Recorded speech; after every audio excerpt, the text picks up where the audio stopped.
হুম,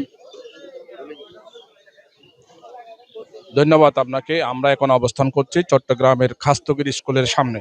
আপনি দেখতেই পাচ্ছেন চট্টগ্রামের যে ৯ নম্বর আসনটি রয়েছে, সেই ৯ নম্বর আসনে সামনে আমরা সকাল 7:30 থেকে আমরা অবস্থান করছি। আমরা দেখতেই পাচ্ছেন যে এখানে একজন প্রার্থী রয়েছেন, যে এম ফজলুল হক, জামায়াত ইসলামের একজন প্রার্থী রয়েছেন। আমরা একটু ওনার সাথে সংযুক্ত হব। আহ, আচ্ছা, আপনি তো ভোট অধিকার প্রয়োগ করেছেন। জি জি। আপনার জয়ের ব্যাপারে কতটুকু আশাবাদী? জয়ের ব্যাপারে ইনশাল্লাহ 100% আশাবাদী। আপনার কোনো অভিযোগ আছে কিনা বা চ্যালেঞ্জিং আছে কিনা, কি মনে করছেন? এখন পর্যন্ত অভিযোগ নাই আল্লাহর মতে।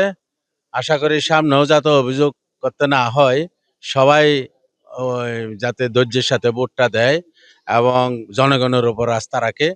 জনগণ যাকেই ভোট দেয় তিনিই নির্বাচিত হবেন, এটার উপরে আস্থা রেখে আমরা প্রতিদ্বন্দ্বী সব প্রার্থীকে বলবো যে আপনারা শান্তি শৃঙ্খলার সাথে মানুষকে ভোট দিতে দেন এবং কেউ যাতে আমরা কোনো শৃঙ্খল কোনো প্রোগ্রাম নিজেরা থেকে না করি। আমরা ধন্যবাদ। আমি অবস্থান করছি যে খাস্তগির স্কুলের সামনে একজন প্রার্থী, যিনি বাংলাদেশ জামায়াত ইসলামের দাঁড়িপাল্লার প্রতীকে নির্বাচন করছেন।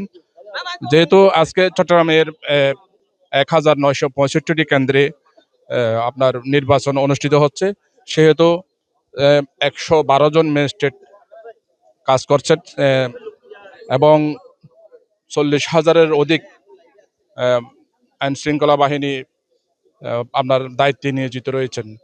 চট্টগ্রামে এই পর্যন্ত আমাদের কাছে উৎসবমুখর পরিবেশে যে নির্বাচন অনুষ্ঠিত হচ্ছে, এখনো পর্যন্ত আমাদের কাছে বিশৃঙ্খলা বা কোনো গোলযোগের কোনো খবর নাই। চট্টগ্রাম থেকে এই ছিল আমার কাছে সর্বশেষ।